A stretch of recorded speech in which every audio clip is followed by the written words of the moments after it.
ওই যে নূহ আলাইহিস সালামের সময় যখন প্লাবন হয়েছিল, অনেকে চিন্তা করে না যে প্লাবনের পরে এত ফসল এত কিছু নূহ আলাইহিস সালামের ওই যুগে কিভাবে হয়েছিল আর কি। এটা তার বাস্তব প্রমাণ। এই যুগের মানুষ যদি এটা দেখে তাহলে এটা দেখে মানুষ শিখতে পারবে, বুঝতে পারবে জীবন যতদিন আছে কষ্ট ততদিনই করতে হবে, ছেলে মানুষ যেহেতু।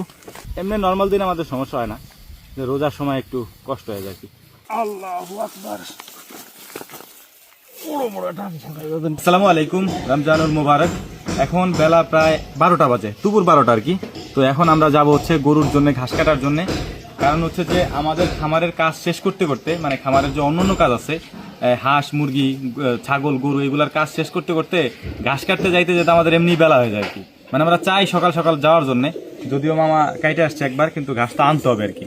কিন্তু প্রায় 12টা বাজে এখন রোজার দিন। এই রোজার দিনে 12টার সময় ঘাস আনা মানে কি যে একটা কষ্টের ব্যাপার, এটা আসলে বোঝানো সম্ভব না। কথা না বাড়াই আমরা ঘাসের জমির দিকে রওনা দিই।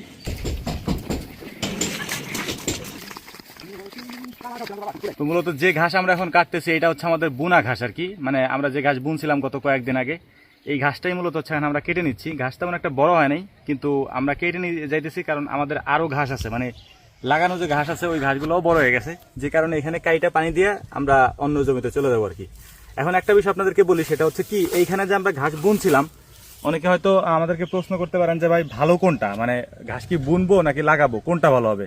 মানে আমাদের পরামর্শ থাকে হচ্ছে যে ঘাস লাগানোর ক্ষেত্রে ঘাস হইতে হইতে একটু সময় লাগে, মানে মিনিমাম 3 মাসের মতো লেগে যায় আর কি ওই ঘাস হইতে হইতে। কিন্তু যদি ঘাস বুনে দিই, ওই ঘাস হইতে তেমন বেশি সময় লাগে না, অল্প সময়ের মধ্যে ওই ঘাসটা মানে হয়ে যায় আর কি।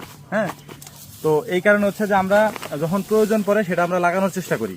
মানে যদি লং টাইম থাকে, মানে অনেক সময় যদি আমাদের হাতে থাকে, তাহলে আমরা লাগাই দিই।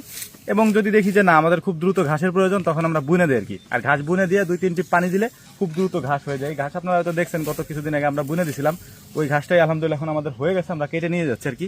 কিন্তু যদি আমরা এখানে লাগাইতাম তাহলে এটা হইতে হইতে একটু সময় লাগতো আর কি। আর এই সিজনে মানে শীতের সিজন দিকে একটু ঘাস কম বাড়ে, যে কারণে আমরা বুনছিলাম আর কি। তো এইটা মূলত যা দেখতে পাচ্ছেন এখানে সব আমাদের বোনা ঘাস। এখানে এই ঘাসের মধ্যে এই যে সজিমা হচ্ছে, আবার এই যে সরিষাগুলারে আলাদা আলাদা কাটছে। হ্যাঁ, এই যে এই সরিষা এখানে আমরা বুনি নাই, এই সরিষা এখানে এমনিই হয়েছে আর কি। মানে এটা মূলত আমরা ঘাসই বুনছি, এখানে কোনো সরিষা এখানে আমরা বুনি নাই। কিন্তু এর আগের বছর এই জমি যে চাষ করতো আর কি, এই বছর তো আমরা নতুন লিজ নিছি।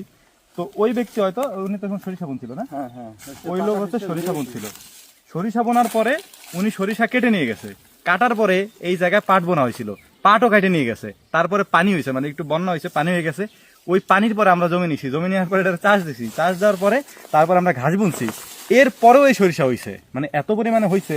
এই যে দেখতে পাচ্ছেন, এই যে হয়েছে, ওই যে হয়েছে। তারপরে তো আমরা কত কয়েকদিন ধরে কাইটে কেটে নিয়ে খাওয়া ফেলতেছি আর কি। কিন্তু যদি না খাওয়াইতাম তাহলে আরো নেওয়া যেত আর কি। এই যে আমি দেখা, এদিকে এদিকে আসো,